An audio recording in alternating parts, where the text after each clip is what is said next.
আচ্ছা, মাইটোসিস আর মিওসিস এই দুটো আমি তো বলেছি। এবার এর মধ্যে কোনটা বেশি advantageous, which is good for the cell, সেটা একটু আলোচনা করে নিই। ঠিক আছে, দু রকম সেল ডিভিশনের কথাই আমরা দেখেছি, one is mitotic cell division, one is meiotic cell division. Mitotic আর মিওটিক সেল ডিভিশনের মধ্যে ডিফারেন্স কি?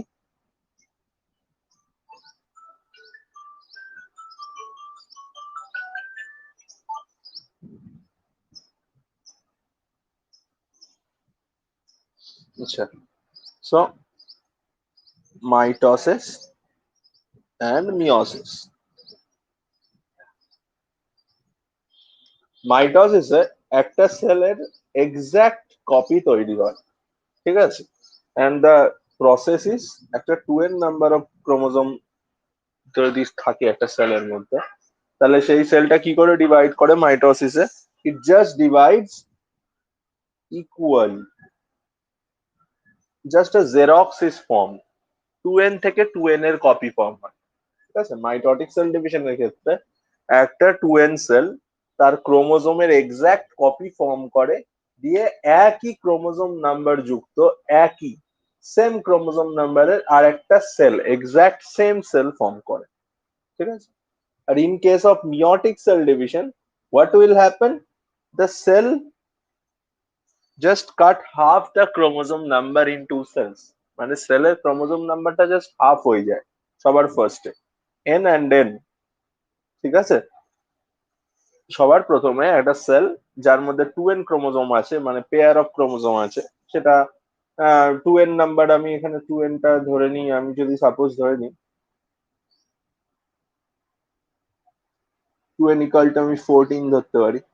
ঠিক আছে, তো 14টা ক্রোমোজোমের যদি মাইটোটিক সেল ডিভিশন হয়, তাহলে আমি দুটো সেল পাবো, সেই দুটো সেলের মধ্যেই 14টা করে সেল থাকবে, মানে 14টা করে ক্রোমোজোম থাকবে, 14 ক্রোমোজোম থাকবে each.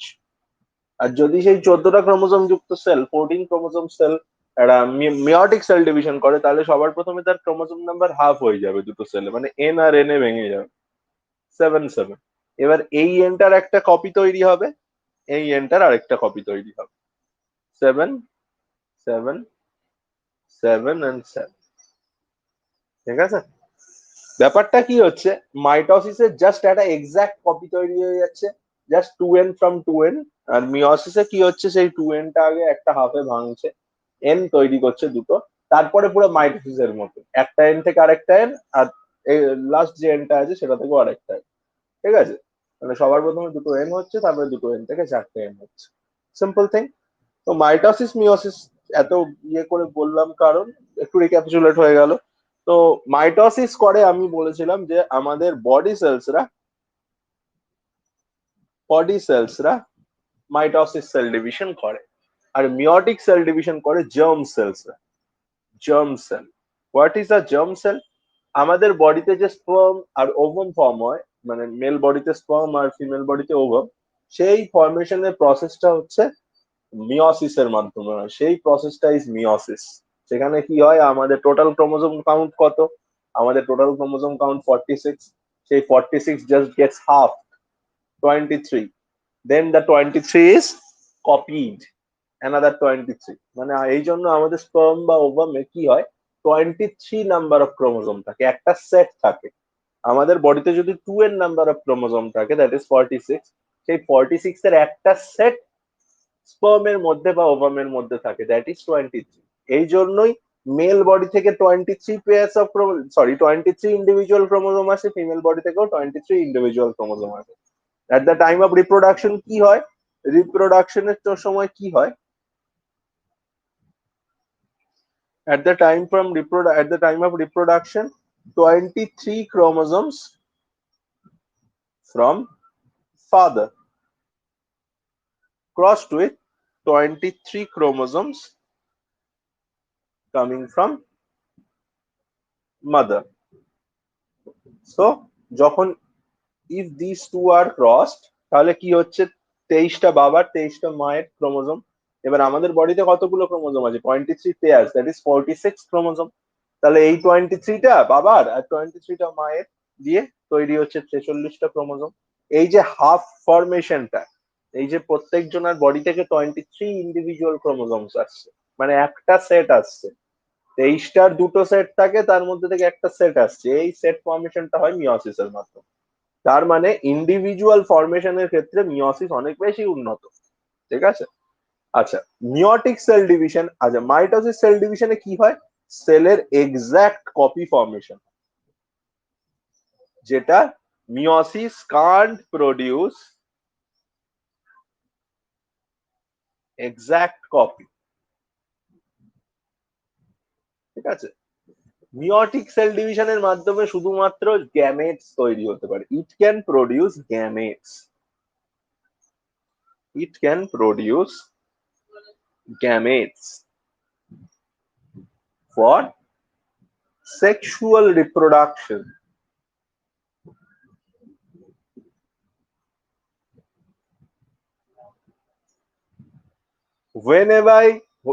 Whenever we encounter the term sexual reproduction, that will must be involved a meiotic cell division. Without a meiotic cell division, there cannot be a sexual reproduction. Sexual reproduction মানেই হচ্ছে male gamete and female gamete must be there, and male gamete or female gamete must be haploid sets. Haploid set মানে where there is only one set of chromosome. ঠিক আছে, আমাদের বডিতে দুটো set থাকে, তার মধ্যে থেকে যে কোনো একটা সেট নিয়ে একটা গ্যামেট ফর্ম হয়। So if gametes are involved in reproduction, then there must be a meiotic cell division also involved that kind of reproduction also, because gametes are generally formed from meiotic cell division. This is the basic difference between mitosis and meiosis. Mitosis cannot result a gamete formation. Mitosis cannot give you gamete for sexual reproduction. Only meiosis can give you gametes for sexual reproduction. ঠিক আছে। তো এই হচ্ছে mitosis আর মিওসিসের মধ্যে কিছু basic differences, যেগুলো আগের দিন বলা হয়নি, একবার করে বলে দিলাম। তো কোনটা বেশি advantageous, which is more advantageous in the process of sexual reproduction? there মানে এরকম ভাবে বলা যায় না যে this is more advantageous than this, but I can say that যে meiotic cell division has much more evolutionary importance. What is an evolutionary importance? It is important for evolution. Only if there is no meiosis, if there will be no meiotic cell division, you will be an exact copy of your father or mother. As there is meiotic cell division involved, which chooses your chromosomes according to the environmental or ecological or evolutionary need. ঠিক আছে? That's why you are slightly different from your father and mother, but you are inherited with the characters of them also, but you are not an exact copy of them also. তার মানে কি, তুই ওদের ক্যারেক্টারটা পাচ্ছিস, but you are not just a copy, you are an individual, and this individuality is coming from sexual reproduction or in a bigger picture from meiotic cell division. ঠিক আছে। But এই গ্যামেট ফর্মেশনটা যদি মাইটোটিক সেল ডিভিশনের মাধ্যমে হতো, তাহলে আমাদের individuality বলে হতো না। একটা হাফ আমাদের বাবার থেকে, একটা হাফ আমাদের মায়ের থেকে যদি সেম ভাবে আসতো, এই একটা ফ্যাক্টরের কথা বলেছিলাম আগের দিন, একটু ভেবে দেখ, ক্রসিং ওভার। একটা ক্রসিং ওভার তোর ক্রোমোজোম থেকে তোর বাবার ক্রোমোজোম, বা তোর বাবার ক্রোমোজোম থেকে তোর ক্রোমোজোমটাকে আলাদা করছে।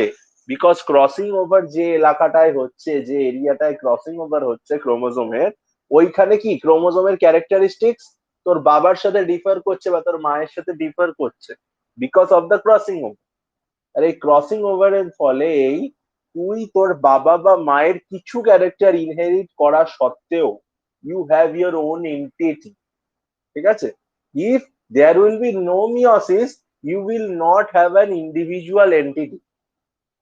অনলি বিকজ অফ মিওসিস তুই কিছু নিজস্ব ক্যারেক্টার, ইন্ডিভিজুয়াল ক্যারেক্টার ডেভেলপ করছিস। That's why meiosis is important. So mitosis এর থেকে meiosis is always advantageous in evolutionary issue or in evolutionary aspect. But if you compare the speed, ঠিক আছে, the meiosis is far more slower process than mitosis, because meiosis এ দুটো phase involved আছে, meiosis 1 and meiosis 2। তার মধ্যে meiosis 1 করতে প্রচুর সময় লাগে, প্রোফেজ 1। তো এটা অনেক time consuming than mitosis. Mitosis ফটাফট হয়ে যায়। তো সেই দিক থেকে দেখতে গেলে mitosis is much more efficient, ঠিক আছে। So everything has their positives and negatives.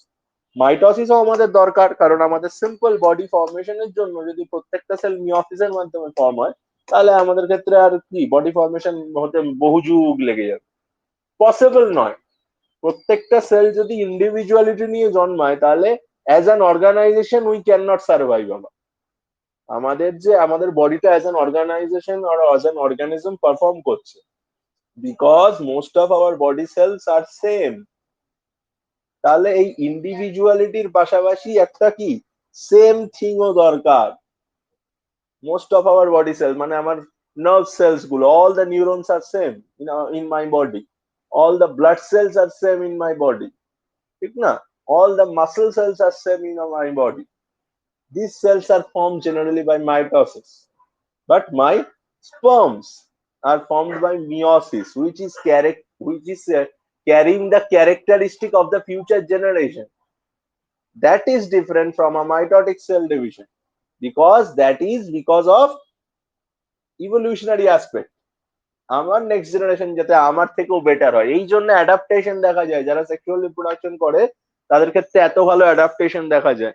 মানে আজকে যদি তুই তোর বাবা বা মায়ের থেকে মাইটোটিক ডিভিশনের মাধ্যমে ফর্ম হতি, তাহলে তুই তোর বাবা মায়ের মতনই কি ক্যারেক্টারিস্টিক অ্যাবিলিটি গুলো পেতি।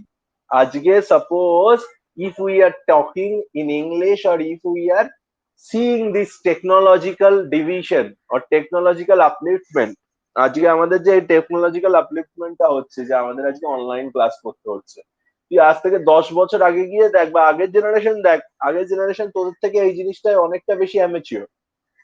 তুই আরো আগের জেনারেশনে গিয়ে দেখ যে তারা আরো অ্যামেচিওর। তুই আবার যদি একটু ফিউচারের দিকে তাকাস, তাহলে তোদের থেকেও তারা অনেক বেশি কি হবে, ইভলভড হবে এই কাইন্ড অফ স্টাডিজ এর ওপর, ঠিক না? যারা যত সময় যাবে এই জিনিসটা যত মানে কি হবে, এই জিনিসটার সময় পেছনে আমরা যত টাইম স্পেন্ড করব, this will be much more cup of T for us, তাই তো? মানে আমরা অ্যাডাপ্ট করছি ক্যারেক্টারিস্টিকটাকে, তাহলে নতুন জেনারেশন ওই ক্যারেক্টার অ্যাডাপ্ট করেই জন্মাচ্ছে। This is because of meiosis, ঠিক আছে? এই জন্য মিওসিসও ইম্পর্টেন্ট, মাইটোসিসও ইম্পর্টেন্ট। সেটাই বলার ছিল, বলে দিলাম। এইবার বায়োমলিকিউল শুরু করবো। যদি কারো সেল সাইকেল, সেল ডিভিশনে এনি কাইন্ড অফ প্রবলেম থাকে, এখনো সময় আছে, তাড়াতাড়ি বল।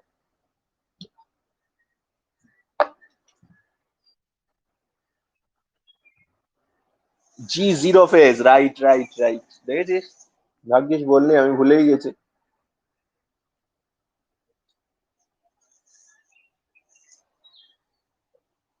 বলছি দাদা।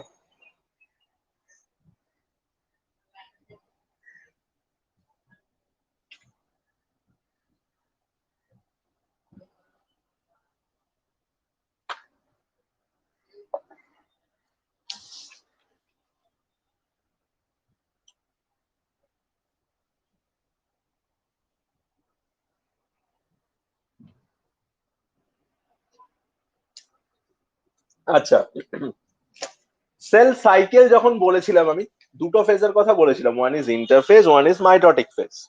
কি হয়, সেল নর্মালি দুটো ফেজে থাকতে পারে, একটা হচ্ছে ইন্টারফেজ আর একটা হচ্ছে মাইটোটিক ফেজ। ইন্টারফেজে কি করে, সেলটা ডিভিশনের জন্য নিজেকে প্রিপেয়ার করে, আর মাইটোটিক ফেজে কি করে, সে ডিভিশনটা অকার করে, ঠিক আছে? তো ইন্টারফেস কে আবার তিনটে ফেজে ভাগ করা যায়, G1, G2, আর এর পরে হচ্ছে এম ফেজ। এম ফেজ মানে ওই মাইটোটিক ফেজ যেটা বললাম। এম ফেজ কে আবার প্রোফেজ, মেটাফেজ, অ্যানাফেজ, টেলোফেজে ভাগ করা যায়। তো এইখানে এই একটা G1 আর এম এর মাঝে দেয়ার ইজ আ স্পেস, ঠিক আছে? Just here there is another stage or another phase of cell cycle that is called G0 phase. So what is a G zero phase? কি জি জিরো ফেজ ব্যাপারটা কি?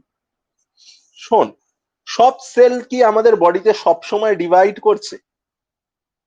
আমি একটা কথা বহুদিন ধরে বলে আসছি যে একটা সেল দুটো কন্ডিশনে থাকতে পারে। কন্ডিশন অফ আ সেল, যে একটা হচ্ছে মেটাবলিক কন্ডিশন আর একটা হচ্ছে ডিভিশনাল কন্ডিশন। যখন একটা সেল মেটাবলিক কন্ডিশনে থাকে সে কোনো রকম ডিভিশন পারফর্ম করে না, সে তার অনলি মেটাবলিক্যাল অ্যাক্টিভিটিস পারফর্ম করতে থাকে। And what is a metabolical activity? একটা লিভারের সেলের মেটাবলিক্যাল অ্যাক্টিভিটি কি হবে? It will be secreting bile juice only. একটা মাসল সেলের মেটাবলিক্যাল অ্যাক্টিভিটি কি হবে? অনলি টু সিনথেসিস এটিপি, তাই তো? তো এইগুলো হচ্ছে সেই সেলটার মেটাবলিক্যাল অ্যাক্টিভিটি। তাহলে কি আমাদের বডির প্রত্যেকটা সেল সবসময় ডিভাইড করছে? মোটেও করছে না, কারণ প্রত্যেকটা সেল একটা ইন্ডিভিজুয়াল কাজ করছে। Every individual cell have a individual activity to perform, তাই তো? তাহলে প্রত্যেকটা সেল কখনোই এই কাজগুলো করছে না। এইবার তাহলে কি হচ্ছে দেখ, এখানে দেখার আছে একটা জিনিস। তাহলে সেলটা কি করছে সেই সময়? যখন সেলরা ডিভিশন করছে না বা ডিভিশনের প্রিপারেশনও করছে না, তখন সেলরা সামওয়্যার বিটুইন এম, মানে একটা এম এর পর, মানে সেল তো একটা এম এর পরেই একটা সেল তৈরি হয়। G1S G2M পারফর্ম করলে একটা সেল দুটো ভাগে ভাগ হয়ে দুটো সেল তৈরি হবে।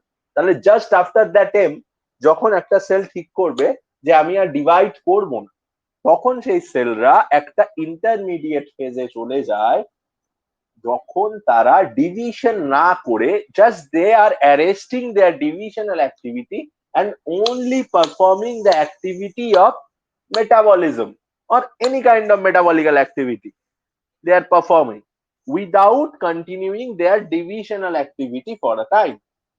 আমাদের 95% বডি সেল এই কন্ডিশনে থাকে, ঠিক আছে? কারণ প্রত্যেকটা সেল প্রতি মুহূর্তে ডেভেলপ করার দরকার নেই, ডিভাইড করার দরকার নেই, তাই তো? সেই জন্য সেলগুলো G1S G2M এই ইন্টারফেস মাইটোটিক ফেজের মধ্যে না ঢুকে জাস্ট তারা একটা G1 এর আগে একটা ফেজ আছে, that is called silent or G0 phase or silent phase or quiescent phase, ঠিক আছে? এই ফেজে চলে যায় এবং কি করে, এই ফেজে গিয়ে সেলরা তার মেটাবলিক্যাল অ্যাক্টিভিটি পারফর্ম করে। ওই সেলটার যেটা কাজ সে সেটা করতে থাকে উইদাউট পারফর্মিং দ্য ডিভিশন। এবং কতক্ষণ করতে থাকে? যতক্ষণ না তার ডিভিশনের দরকার পড়ছে, until and unless the body কলস হিম ফর ডিভিশন, ঠিক আছে? ইফ দ্য বডি কলস him for division or if the body signals for division, it will come from G1 and enter again in G1. It will come from G0 and enter again in G1. Then G1 is G2, then it will perform mitosis, then it will divide again, ঠিক আছে? সেলটা divide না করে যে intermediate silent ফেজে বসে থাকে, শুধু নিজের মেটাবলিক্যাল অ্যাক্টিভিটি পারফর্ম করে, ডিভিশনাল অ্যাক্টিভিটি পারফর্ম করে না, এবং যে কোনো সময়ে সেটা আবার ডিভিশনাল ফেজে চলে আসতে পারে, G0 থেকে G1 এ, সেখান থেকে G2M করে আবার ডিভাইড করতে পারে, সেই ফেজটাকে বলবো আমি G0 phase. It's a silent or quiescent phase, কারণ এই ফেজে সেলের ডিভিশনটা সাইলেন্ট থাকে, that's why it is called quiescent phase or silent phase also. বল, কারোর সমস্যা থাকলে। আর কিছু?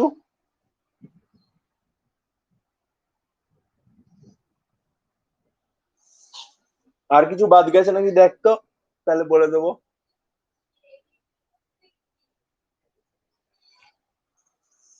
এনসিআরটিটা একবার দেখে নে যদি কাছে থাকে। সেল সাইকেল বলেছি, সেল ডিভিশনের মধ্যে মাইটোসিস মিওসিস বলেছি। একটা জিনিস বাকি আছে, সেল সাইকেল রেগুলেশন, সেটা পরে বলবো।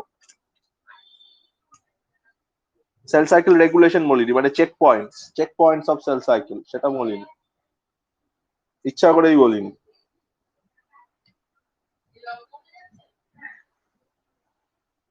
আমি যখন অ্যাডভান্স পড়াবো তখন এগুলো আলোচনা করবো।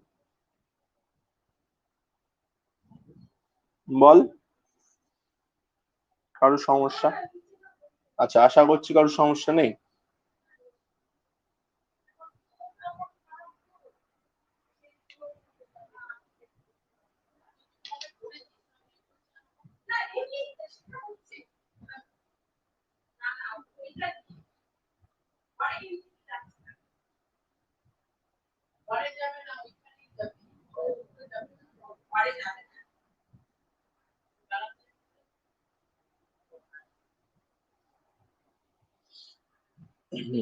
আজকে আমি নতুন টপিক শুরু করছি, দ্যাট ইজ বায়োমলিকিউলস। তোরা কেমিস্ট্রি পড়া শুরু করেছিস? কেমিস্ট্রিটা দরকার এই চ্যাপ্টারটা পড়তে। Basic chemistry is needed. তাও আমি বায়োমলিকিউল শুরু করছি, আগের বার অনেক লেটে শুরু করেছিলাম, বাট তোদের প্রথমেই শুরু করছি, কারণ কারুর কারুর দেখলাম সিলেবাসে বায়োমলিকিউলস আছে। সো দ্যাটস ওয়াই আমি বায়োমলিকিউলসটা শুরু করছি। যাই হোক, কেমিস্ট্রি স্যারকে একটু ব্যাকআপ দিয়ে দিতে বলবি চ্যাপ্টারটায়, যেগুলো বুঝবি না একটু কেমিস্ট্রি স্যারের সাথে একটু যদি পারিস একটু কয়েকটা স্ট্রাকচার গুলো আলোচনা করে নিস, ঠিক আছে? প্রোটিন লিপিডের স্ট্রাকচার গুলো আমি যতটা পারবো এই দিক থেকে, আমার দিক থেকে করে দেবো। তাও ইন কেস অফ এনি যদি প্রবলেম হয়, ঠিক আছে? বায়োমলিকিউলস, বায়োমলিকিউলস মানে বায়োলজিক্যাল মলিকিউলস, ঠিক আছে? যারা বায়োলজিক্যাল অর্গানিজমের মধ্যে পাওয়া যায়, যাদের, তাদের বলা হয় biomolecules. The molecules present in a biological organism, ঠিক আছে? Generally they are termed as biomolecules. এবার বায়োমলিকিউলকে দুটো ক্যাটাগরিতে ভাগ করা হয়। ওয়ান ইজ মাইক্রোমলিকিউল,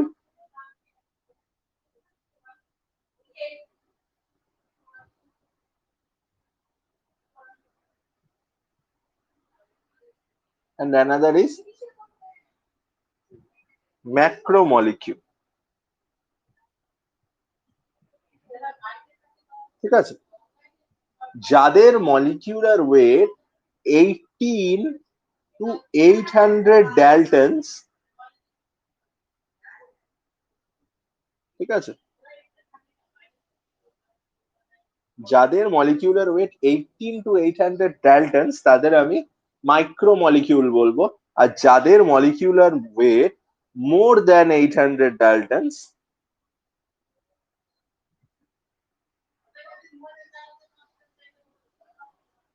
তাদের আমি ম্যাক্রোমলিকিউলস বলবো, ঠিক আছে? এক্সাম্পল গুলো আমি একটু দেখে নেব। মাইক্রোমলিকিউলস এর মধ্যে যারা পড়ে তারা হচ্ছে minerals, amino acids, nitrogen bases, lipids, etcetera, ঠিক আছে? আর ম্যাক্রোমলিকিউলস এর মধ্যে যারা পড়ে তারা হচ্ছে, এরা মেনলি পলিমার হয়। মাইক্রোমলিকিউল মেনলি মনোমার শেপ হয়, মানে একটা সাব ইউনিটের দ্বারা ফর্ম হয়, আর এটা মেনলি পলিমার হয়, মানে মাল্টিপল মনোমার, মানে হচ্ছে জুড়ে পলিমার ফর্ম করে মাইক্রোমলিকিউল ফর্ম করে, ঠিক আছে? তো এক্সাম্পল কি? Polysaccharides,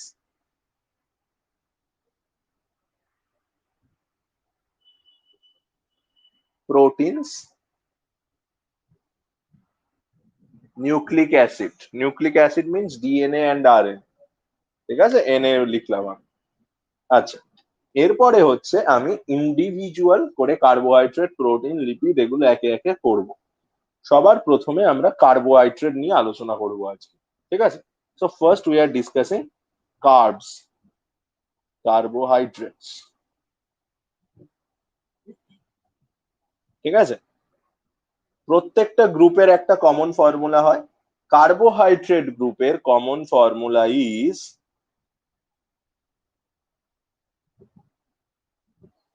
CnH2nOn. This is the common formula of carbohydrates, ঠিক আছে? আর কার্বোহাইড্রেট গ্রুপে যারা থাকে তাদের নামের লাস্টে একটা ওয়ার্ড পাবো, that is called saccharide. Monosaccharide বল, পলিস্যাকারাইড বল, অলিগোস্যাকারাইড বল, এটসেট্রা এটসেট্রা, তো এই স্যাকারাইডটার মানে কি? What is meaning of the saccharide word? This means one that taste sweet, taste sweet. Normally carbohydrates are tasting sweet. That's why the saccharide word is used as suffix. Okay, তো আমি এই গ্রুপের মধ্যে যে যে সেকশন গুলো আছে দেখবো। কার্বোহাইড্রেট গ্রুপকে যে যে সেকশনে ভাগ করা হয় তাদের ইউনিট ওয়াইজ, সেগুলো হলো সবার প্রথমে কার্বোহাইড্রেটকে মোনোস্যাকারাইডস, মোনো monosaccharides, disaccharides,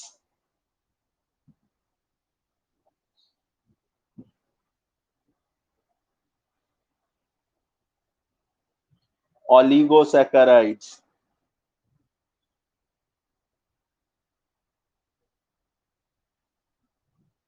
ঠিক আছে, আর polysaccharides.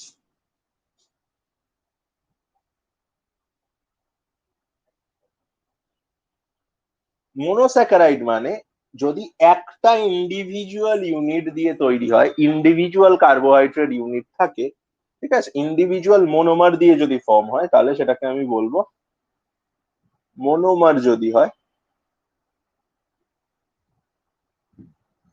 if it is a monomer unit then I will call it a monosaccharide. যদি দুটো ইউনিট থাকে তাহলে আমি সেটাকে বলবো হচ্ছে ডাইস্যাকারাইড। যদি 3 to 7 ইউনিটস থাকে তাহলে আমি সেটাকে বলবো অলিগোস্যাকারাইড, আর মোর দ্যান যদি 7 ইউনিট থাকে তাহলে আমি সেটাকে বলবো একটা পলিস্যাকারাইড। ঠিক আছে, তো সবার প্রথমে আমরা মোনোস্যাকারাইড গ্রুপটাকে দেখি। মোনোস্যাকারাইডস,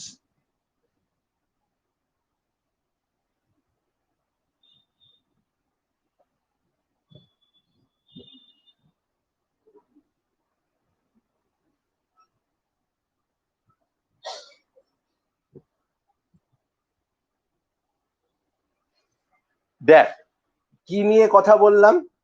আমি বলেছি যদি একটা ইন্ডিভিজুয়াল গ্লুকোজ ইউনিট দিয়ে ফর্ম হয় তাহলে সেটাকে গ্লুকোজ হোক, ফ্রুক্টোজ হোক, যাই হোক, ঠিক আছে, সেটাকে আমি বলবো মোনোস্যাকারাইড। আবার দুটো ইউনিট যদি থাকে, গ্লুকোজ, ফ্রুক্টোজ, গ্যালাক্টোজ, যাই হোক, তাহলে আমি সেটাকে বলবো ডাইস্যাকারাইড। যদি 3 থেকে 7টা ইউনিট থাকে তাহলে সেটাকে বলবো আমি অলিগোস্যাকারাইড, আর মোর দ্যান 7 ইউনিট থাকলে সেটাকে আমি বলবো পলিস্যাকারাইড। ঠিক আছে, এই ডিফারেন্সিয়েশনটা বললাম। এইবার এই যে সাব ইউনিট গুলো বলছি, তো আমি সবার প্রথমে মোনোস্যাকারাইড নিয়ে আলোচনা করছি, দ্যাট ইজ আ মোনোমার ইউনিট, তাই তো? মোনোমার ইউনিট, এই মোনোমার ইউনিটের মধ্যে কার্বন কাউন্ট নর্মালি 3 to 7 হতে পারে। ঠিক আছে, কার্বন কাউন্ট মানে কার্বন দিয়ে তো একটা ইয়ে তৈরি হয়। আমি জানি কার্বোহাইড্রেট, কার্বো, এই যে ওয়ার্ডটা, কার্বো ওয়ার্ডটা এসছে কার্বন থেকে, তাই তো? কার্বন থাকে, হাইড্রোজেন থাকে, অক্সিজেন থাকে কার্বোহাইড্রেটের মধ্যে, CnH2nOn, তাই তো? যাক ফর্মুলায় ফেললে পেয়ে যাবি C6H12O6, কার্বোহাইড্রেটের ফর্মুলা মিলে যাচ্ছে, গ্লুকোজ। আচ্ছা যাই হোক, তো আমি কি বলছি, এই যে মোনোমার ইউনিটের কথা বলছি, মোনোস্যাকারাইড, এই মোনোস্যাকারাইড 3টে বা 7টা কার্বন দিয়ে ফর্ম হয়। ভালো করে বুঝলি কিনা বল। আমি বললাম যে একটা ইউনিট দিয়ে যদি ফর্ম হয়, মানে একটা ইন্ডিভিজুয়াল কার্বোহাইড্রেটের কথা বলছি, যদি কার্বোহাইড্রেট একটা ইউনিটে থাকে তাহলে সেটাকে আমি বলবো মোনোস্যাকারাইড। এক্সাম্পল তুই যেখানে দিতে পারিস গ্লুকোজ, C6H12O6, এটা হচ্ছে একটা মনোমার, একটাই চেনে আছে, এর সঙ্গে আর কিছু কানেক্টেড নেই। তুই যদি ডাইস্যাকারাইডের এক্সাম্পল দিস তাহলে এরকম লিখতে পারিস C6H12O6 বন্ড C6H12O6, তাহলে এটা হবে ডাইস্যাকারাইড। ট্রাইস্যাকারাইড তুই এরকম 3টে বা 7টা C6H12O6 পরপর জুড়ে দিলে ট্রাইস্যাকারাইড, আর পলিস্যাকারাইড হচ্ছে ওই একই, 7এর ওপরে জুড়ে দিলে। এবার আমি এখানে গ্লুকোজ দিয়ে দেখাচ্ছি সিম্পলেস্ট ফর্ম বলে, এটাও তুই অন্য কোনো ইয়ে দিয়েও দেখাতে পারিস, অন্য কোনো ইউনিট দিয়েও দেখাতে পারিস। গ্লুকোজ ছাড়াও আছে, ফ্রুক্টোজ আছে, গ্যালাক্টোজ আছে, তাই তো? তুই যেটা ইচ্ছা সেটা দিয়ে দেখাতে পারিস। বোঝা গেল? জিনিসগুলো একটু কমপ্লেক্স, কেমিস্ট্রির টার্ম আছে, ভালো করে শুনবি, ছোট ছোট করে পড়া দেবো। মনোস্যাকারাইড। হ্যাঁ বল। হ্যাঁ হ্যাঁ হ্যাঁ। বন্ডিং এখনো আমি সব রকম বন্ডিং একটা একটা করে ইন্ডিভিজুয়ালি আলোচনা করব, ঠিক আছে? আমি তো ওই গ্রুপটায় ঢুকিনি এখনো, গ্রুপ যখন পড়াবো সব রকম বন্ডিং প্রত্যেকটা বলে দেবো ইন্ডিভিজুয়ালি। আমি জাস্ট একটা উদাহরণ দেওয়ার জন্য দেখালাম যে কার্বনের সাথে কার্বন বন্ড আছে, কোনটা কি ধরনের বন্ড হয় সব বলে দেবো, কোনো চিন্তা নেই। কিরম চেনে কোনটা থাকে, আগে মনোস্যাকারাইডের উপরে কনসেন্ট্রেট কর।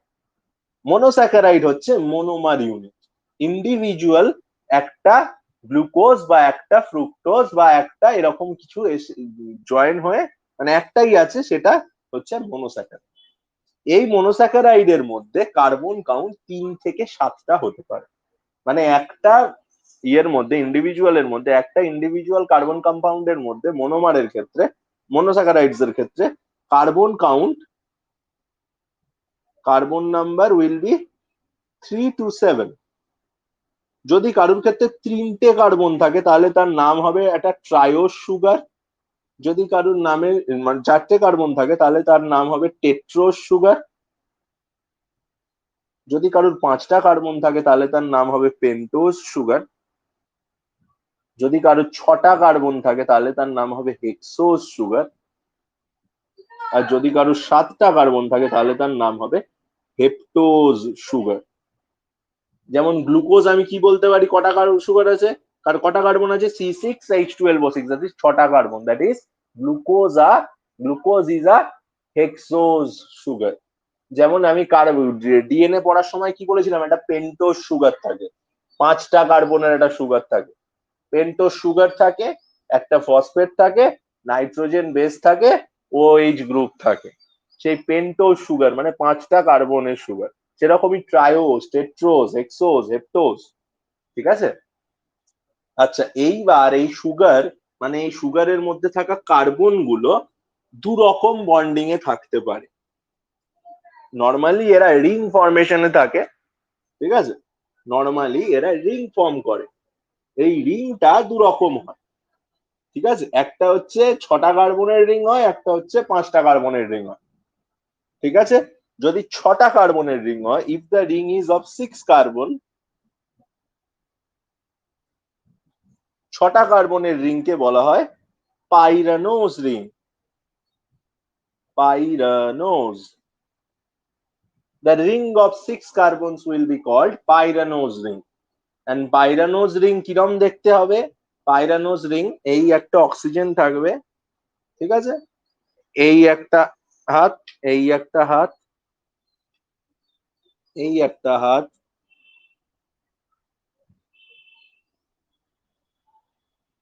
ঠিক আছে? এরকম দেখতে হবে। এখানে একটা কার্বন, 1 2 3 4, 5টা কার্বন, আর একটা কার্বন থাকবে হচ্ছে বাইরে। This is a pyranose ring. Pyranose ring এ কি হয়, 1 নম্বর কার্বন, এই 1 নম্বর কার্বন আর 5 নম্বর কার্বনের মধ্যে একটা অক্সিজেন শেয়ার হয়েছে, ঠিক আছে? দেখতে পাচ্ছি আমি 1 নম্বর কার্বন আর 5 নম্বর কার্বনের মধ্যে অক্সিজেন শেয়ার হয়ে যে বন্ডিংটা তৈরি হয়েছে, that is called a pyranose ring. দেখা গেল 6টা কার্বন আছে টোটাল রিং এ, যার মধ্যে 5টা মেইন চেনের মধ্যে আছে, একটা সাইড চেনে আছে। যে 5টা মেইন চেনে আছে তার মধ্যে 1 নম্বর কার্বন আর 5 নম্বর কার্বনের মধ্যে বন্ডিং হয়েছে। কিরম বন্ডিং হয়েছে এখনো আছে তাতে ঢুকিনি, সব বলবো। 1 নম্বর কার্বন, 5 নম্বর কার্বন অক্সিজেনকে মাঝে রেখে, দুজন একটা ও কে মাঝে রেখে বন্ডিং করেছে, দিয়ে এই রিংটা ফর্ম হয়েছে। রিং এর মধ্যে 5টা কার্বন আছে, রিং এর বাইরে একটা কার্বন আছে, টোটাল 6টা কার্বন। 5টা কার্বন ইনসাইড দ্য রিং, একটা carbon out of the ring. তাহলে রিং যদি আমি বলি রিংটা কটা কার্বন দিয়ে তৈরি হয়েছে, 5টা কার্বন দিয়ে। আর টোটাল স্ট্রাকচারে কটা কার্বন আছে, রিংটায় কটা কার্বন আছে, রিংটায় বেনজিন রিংটায় কটা কার্বন আছে, 5টা। 6 নম্বর কার্বনটা তো আউটসাইডে আছে, তাহলে কার্বন রিং এর মধ্যে কার্বন কটা, 5টা।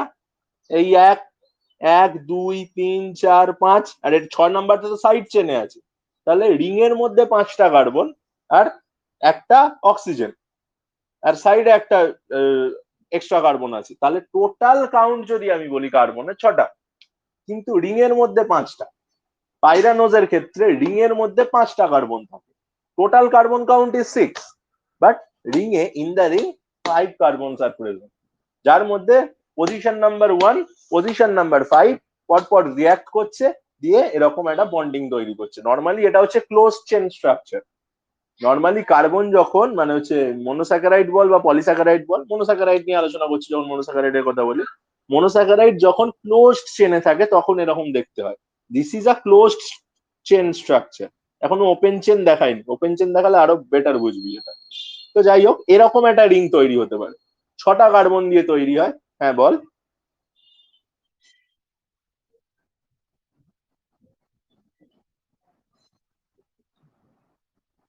কটা কার্বন আছে, টোটাল কার্বন কটা?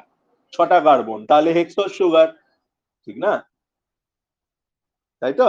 টোটাল কার্বন কাউন্ট দেখতে হবে, শুধু কটা রিং এ আছে তা দেখলে হবে না। আমি বলছি রিংটা কটা দিয়ে তৈরি হয়েছে। তো ইফ ইউ আর আস্ক যে রিং এর মধ্যে কটা কার্বন আছে, ইউ উইল কল 5টা, বাট টোটাল কার্বন কাউন্ট কত? ইট ইজ 6, তাই তো? তাহলে it is a hexose sugar.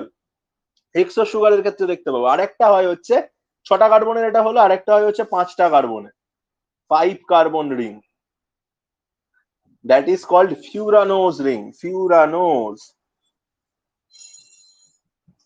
R furanose ring কিরম দেখতে, এটা তোরা দেখেছিস।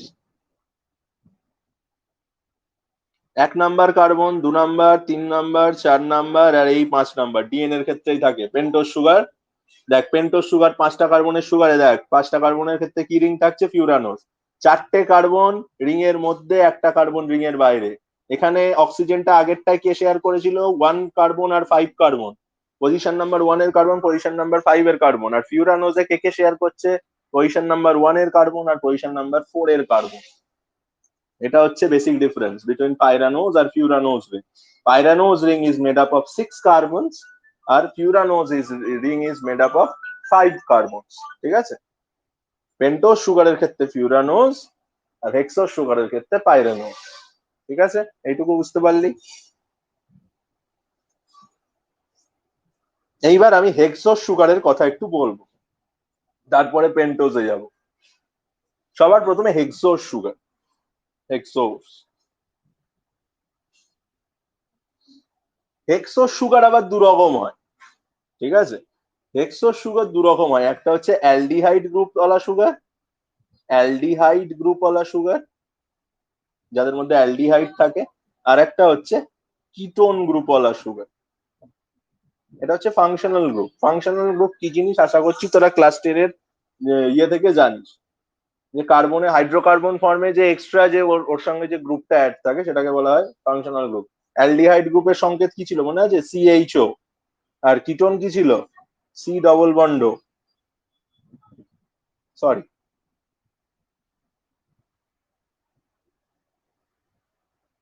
ঠিক আছে? তো কারুর সঙ্গে যদি অ্যালডিহাইড গ্রুপ থাকে তাহলে সেটাকে বলবো আমি aldose sugar, it will be called aldose. আর যাদের কিটোন আছে তাদের বলবো আমি কিটোজ সুগার। ঠিক আছে? Glucose is a aldose sugar. ঠিক আছে? তো আমরা গ্লুকোজের স্ট্রাকচারটা দেখবো, আমরা ওপেন চেন দেখবো গ্লুকোজে। গ্লুকোজের স্ট্রাকচারটা কি রকম হয়, এই কার্বন,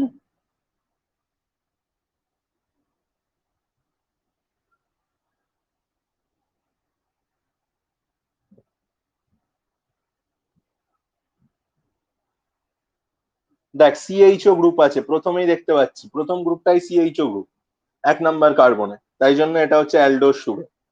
আচ্ছা, এই সি এর সঙ্গে ওইচ এর ওরিয়েন্টেশনটা, 1 সেকেন্ড দাঁড়া। হ্যাঁ বলো। হ্যালো, এই তো ক্লাসে আছে, আমি ফোন করছি দাঁড়া।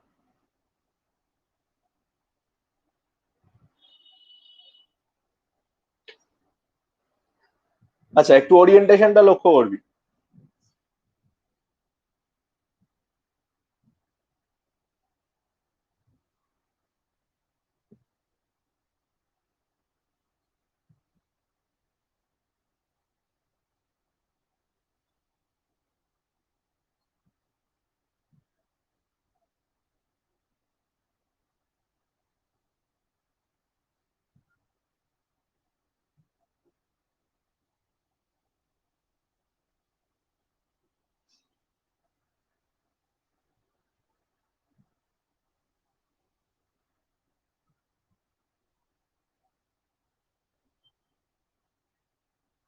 এই হচ্ছে গ্লুকোজের ওপেন চেন। সি কটা আছে দেখ, একটা দুটো তিনটে চারটে পাঁচটা ছটা। এইচ কটা আছে দেখ, একটা দুটো তিনটে চারটে পাঁচটা ছটা সাতটা আটটা নটা দশটা এগারোটা বারোটা। আর ও কটা আছে, এক দুই তিন চার পাঁচ ছটা। এই হচ্ছে ওপেন চেন, যার মধ্যে ফার্স্ট কার্বনের সঙ্গে সিএইচও গ্রুপ আছে, দ্যাট ইজ অ্যালডিহাইড গ্রুপ, তাই জন্য গ্লুকোজকে আমি অ্যালডোজ সুগার বললাম। আচ্ছা, আর একটা জিনিস দেখ, সব গ্রুপ সব দিকে, আর ওই প্রথমটাকে বাদ দিলে সবার ক্ষেত্রে এইচ প্রথমে আছে, ওএইচ অন্য, এইচ বাঁ দিকে ওএইচ ডান দিকে, এটা এইচ বাঁ দিকে ওএইচ ডান দিকে, এইচ বাঁ দিকে ওএইচ ডান দিকে, এরও ওএইচ ডান দিকে, মানে ফাংশনাল গ্রুপ সবার ডান দিকে আছে, শুধুমাত্র তিন নাম্বার পজিশন বাদে। এটা 1 number 2 number 3 number 4 number 5 number 6 number carbon, শুধু 3 নাম্বার পজিশনে ওরিয়েন্টেশনটা অন্যরকম হয়েছে। মিরর মিরর ওরিয়েন্টেশন দেখা যায়, এটা হচ্ছে একটা গ্লুকোজের ক্যারেক্টারিস্টিক, যে 3 নাম্বার কার্বন পজিশনে এইচ আর ওএইচ এর পজিশন চেঞ্জ হয়ে যায়। ঠিক আছে, যাই হোক, এগুলো ছোটখাটো জিনিসপত্র, একবার করে বলে দিলাম। তো ছবিটাকে একটু পরিষ্কার করে নিই।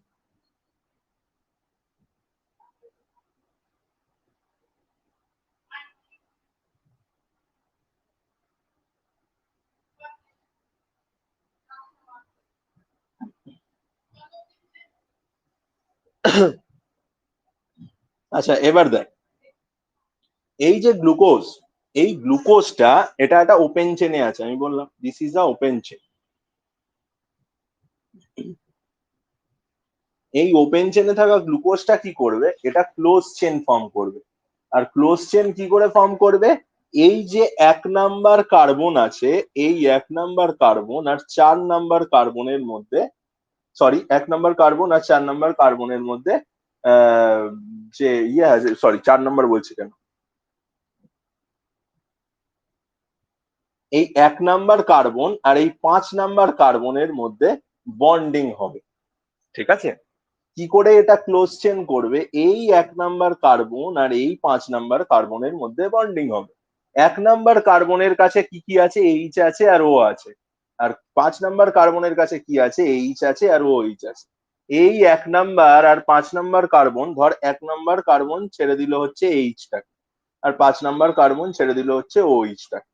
ঠিক আছে, এইচ আর ও এইচ ছেড়ে দিলে ওয়াটার ফর্ম হচ্ছে, আর কি হচ্ছে, এই অক্সিজেনটা দুজনা মিলে শেয়ার করে নেবে। ঠিক আছে, এইভাবে এদের মধ্যে বন্ডিংটা তৈরি হয়। ঠিক আছে, তো যাই হোক, 1 নাম্বার আর 5 নম্বর কার্বনের মধ্যে বন্ড হবে, মানে এইখান থেকে বন্ড হবে এইখানে। বোঝা গেল? এটা ওপেন চেনে আছে, আবার বলছি একটু কমপ্লেক্স জিনিস প্রথমবারের বোঝার জন্য। এটা ওপেন চেনে আছে, এইখান থেকে রিয়াকশনটা কিরকম হচ্ছে, এর এইচ ওর ওইচ এর সাথে রিয়াক্ট করছে, এই এইচটা এই ওইচ এর সাথে রিয়াক্ট করছে, দিয়ে H2O রিলিজ হচ্ছে। আর এই যে অক্সিজেনটা আছে, এটা 1 নাম্বার আর 5 নম্বর কার্বন মিলে শেয়ার করছে, দিয়ে স্ট্রাকচারটা একটা ক্লোজড চেন তৈরি করছে। ক্লোজ চেন করলে স্ট্রাকচারটা দেখতে কিরকম হচ্ছে একটু দেখি, একটু সুবিধা হবে বুঝতে, তাহলে ক্লোজ চেনের স্ট্রাকচারটা কেমন হচ্ছে দেখি। 6টা কার্বন আছে, রিংটা কি রিং হবে, পাইরানোজ রিং। তাহলে রিংটা হবে এরকম, এই অক্সিজেন, এই এই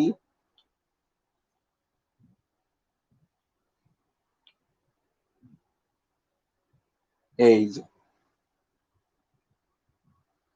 ঠিক আছে, রিংটা দেখতে হবে এরকম। এটা হচ্ছে 1 number carbon, 2 number carbon, 3 number 4 number, আর এই 5 নাম্বার কার্বন। দেখ, এই 5 নম্বর কার্বন আর এই 1 নাম্বার কার্বনের মধ্যে আছে, আর এইখানে সাইড চেনে আছে 6 নম্বর কার্বন। এইখানে এই 5 নাম্বার কার্বন আর এই 1 নাম্বার কার্বনের মধ্যে অক্সিজেনটা শেয়ার হয়েছে।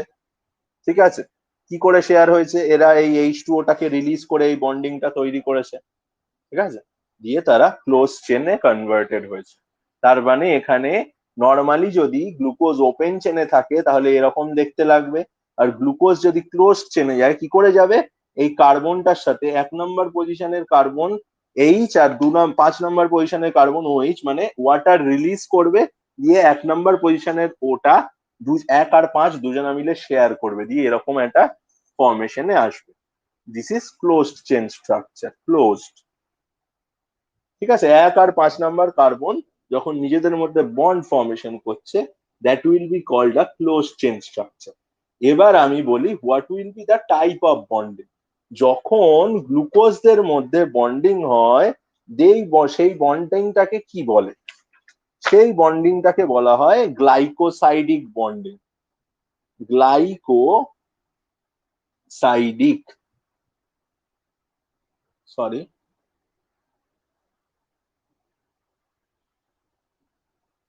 ঠিক আছে, সেই বন্ডিংটাকে আমি বলবো গ্লাইকোসাইডিক বন্ডিং। গ্লুকোজের মধ্যে বা যে কোনো রকম কার্বোহাইড্রেটের বন্ডিংকে আমি সবসময় বলবো গ্লাইকোসাইডিক বন্ড। ঠিক আছে, বানান ভুল লিখছি কেন, বারবার বানান ভুল লিখছি। গ্লাইকোসাইডিক, ঠিক আছে। তো গ্লুকোজ মানে হচ্ছে কার্বোহাইড্রেটস এর মধ্যে যে বন্ড হয়, তাহলে সেই বন্ডকে আমি বলবো গ্লাইকোসাইডিক বন্ড। এখানে গ্লাইকোসাইডিক বন্ড কার কার মধ্যে হচ্ছে? বিটুইন কার্বন নাম্বার 1 আর কার্বন নাম্বার 5। তাহলে গ্লুকোজের ক্ষেত্রে কিরকম গ্লাইকোসাইডিক বন্ড দেখা যাচ্ছে? 1,5 গ্লাইকোসাইডিক বন্ডিং। আর এই গ্লাইকোসাইডিক বন্ডিংটা কিরকম বন্ডিং সেটাও বলছি। 1,5 গ্লাইকোসাইডিক বন্ডিং,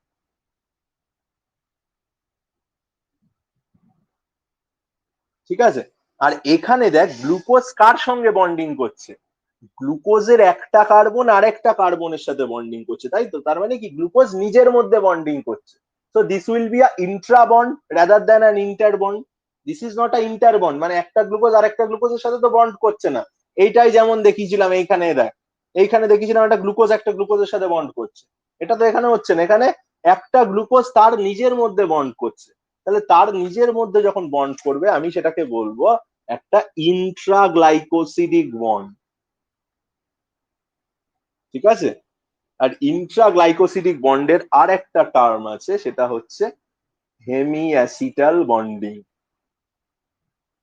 তাহলে গ্লুকোজ যখন নিজের মধ্যে বন্ডিংটা করছে, that is position number 1 glucose, position number 1 carbon, position number 5 কার্বনের মধ্যে যখন ওয়াটার রিলিজ হয়ে অক্সিজেন শেয়ার হচ্ছে, এবং যে বন্ডটা তৈরি হচ্ছে, যেহেতু carbohydrate, it will be a glycosidic bond. আর যেহেতু একই গ্লুকোজ মলিকিউল, বা একই, বারবার গ্লুকোজ বলছি, একই সুগার মলিকিউলের মধ্যে হচ্ছে, that will be a intraglycosidic bond or hemiacetal bonding. বল কারোর সমস্যা নাকি? Glucose is a aldose sugar because there is aldehyde present in the glucose, and the bonding that will forming a close chain is called hemiacetal bonding or intraglycosidic bonding. বল কারোর সমস্যা থাকলে, আশা করছি নেই। থাকলে বল, নতুন জিনিস, সমস্যা হতেই পারে, 100 রকম সমস্যা হতে পারে, খুব কঠিন লাগবে প্রথম প্রথম, বুঝে গেলে খুব ভালো লাগবে। বল, কে কে কি কি বুঝতে পারলি না?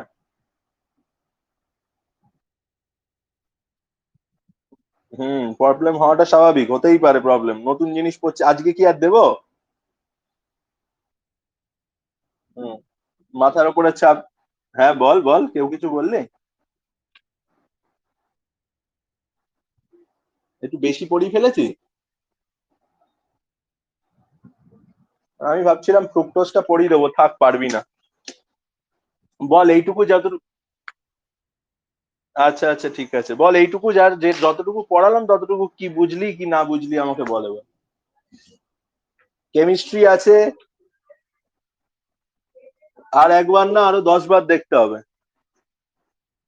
ঠিক আছে, দেখবি, না বুঝতে পারলে তো আমি আছি, রইলাম।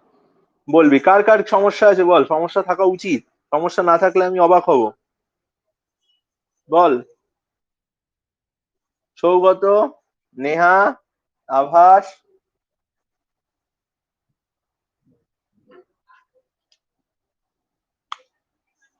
বল। নেহার আওয়াজ আসছে না, অডিও আসছে।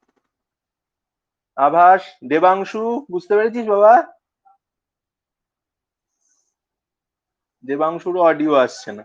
আমি কি শুনতে পাচ্ছি না, নাকি সবাই কেউ শুনতে পাচ্ছে না? আচ্ছা, টেক্সট করে দিস না বুঝতে পারলে আমাকে। অরিন্দম,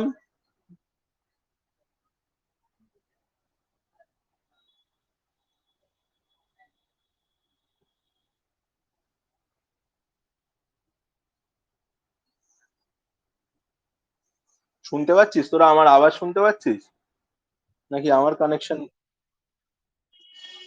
আচ্ছা বল তাহলে, অসুবিধা থাকলে বল।